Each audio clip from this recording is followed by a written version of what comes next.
সালামু আলাইকুম। 90 দিনে বিসিএস প্রিলিমিনারি প্রস্তুতির ডে 55 এ আপনাদেরকে স্বাগত জানাচ্ছি। সুপ্রিয় শিক্ষার্থী বন্ধুরা, আজকে আমরা বাংলা ব্যাকরণ, আন্তর্জাতিক বিষয়গুলি এবং বিজ্ঞান এই 3টা বিষয় পড়ব। প্রথমে আসি বাংলা ব্যাকরণের ক্ষেত্রে মুখস্থ অংশের যে পার্টটা আছে, এর মধ্যে একটা পার্টে আছে হচ্ছে বাগধারা। যদিও বা বিসিএস প্রিলির সিলেবাসে বাগধারা অংশটা নেই, কিন্তু আমরা বিগত বছরের প্রশ্নগুলো খেয়াল করলে দেখি যে বাগধারা থেকে প্রশ্ন আসে। এজন্য আমরা বাগধারাটাও পড়ে ফেলবো।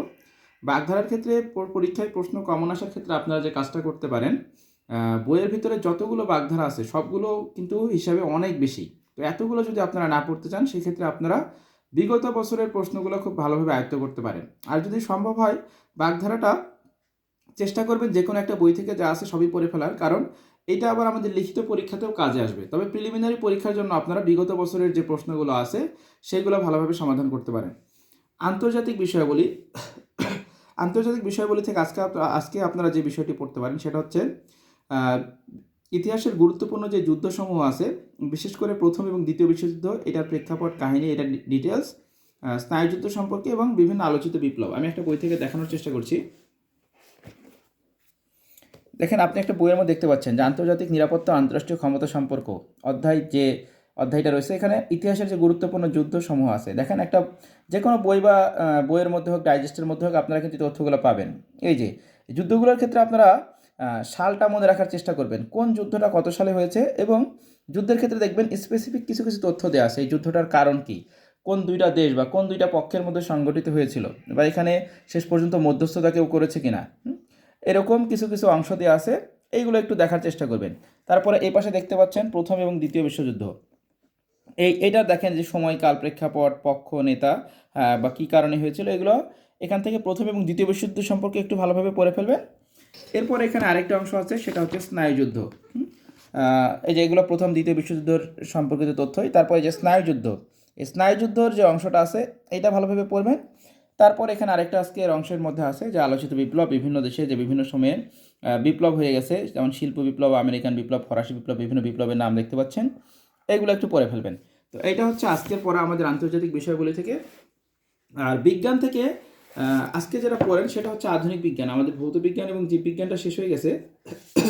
তো আধুনিক বিজ্ঞানটা আমরা পুরো সিলেবাসটা একটু দেখে নিই যে আধুনিক বিজ্ঞানের মধ্যে কী কী আছে। দেখেন, আধুনিক বিজ্ঞানের অন্তর্গত যে তথ্যগুলো আছে, আমরা অলরেডি কিন্তু এগুলো কোথাও না কোথাও অলরেডি দেখবেন বেশিরভাগই পড়ে আসছি। সেটা আপনি ভৌত বিজ্ঞানের মধ্যে হোক, জীববিজ্ঞানের মধ্যে হোক, ভূগোল অংশের মধ্যে হোক, কোথাও না কোথাও ম্যাক্সিমাম তথ্যই পড়া।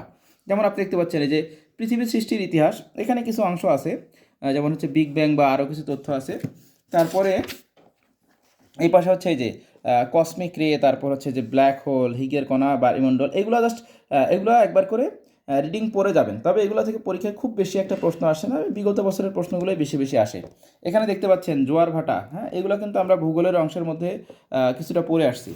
তারপরে এখানে হচ্ছে আরও কিছু অংশ আছে, যেমন আপনি দেখতে পাচ্ছেন এখানে সামুদ্রিক জীবন, মানবদেহ, কঙ্কালতন্ত্র, এগুলো কিন্তু আমরা আবার কি জীববিজ্ঞানের মধ্যে পড়ে আসছি। ম্যাক্সিমাম অংশই কিন্তু আমাদের আগে কোথাও না কোথাও পড়ে আসে। বিভিন্ন ধরনের যে পাশে দেখতে পাচ্ছেন কিছু রেচনতন্ত্র, শ্বসনতন্ত্র, কঙ্কালতন্ত্র, তারপরে যে বিভিন্ন রোগের অংশ দেখতে পাচ্ছেন, রোগের কারণ এবং প্রতিকার, এগুলো যদিও আমরা বিভিন্ন অংশের মধ্যে আলাদা আলাদাভাবে পড়ে আসছি, তবে এই অধ্যায় থেকে এই সমস্ত রোগকে একত্র করে আবার এই অধ্যায়ের মধ্যে আলোচনা করা হয়েছে।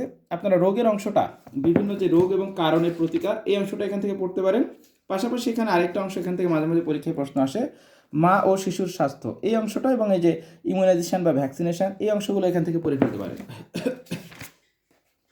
আর বাকি যে অংশগুলো আছে, যে আপনার হচ্ছে ওই যে সেরিকালচার, পিসিকালচার, এরকম বিভিন্ন চাষাবাদ পদ্ধতি, বা হচ্ছে HIV, এইডস, ফোটন কণা, অন্যান্য যা অংশ আছে, এগুলো কিন্তু আমরা ওই ভৌত বিজ্ঞান, জীববিজ্ঞান কোথাও না কোথাও পড়ে আসছি। তো আধুনিক বিজ্ঞানের পুরো সিলেবাসের মধ্যে যা আছে, আপনারা আজকে তার অর্ধেকটা শেষ করবেন, এবং আগামীতে আমরা এর পরবর্তী দিনে যেদিন বিজ্ঞান থাকবে সেদিন আমরা বাকি অর্ধেকটা পড়ার চেষ্টা করব।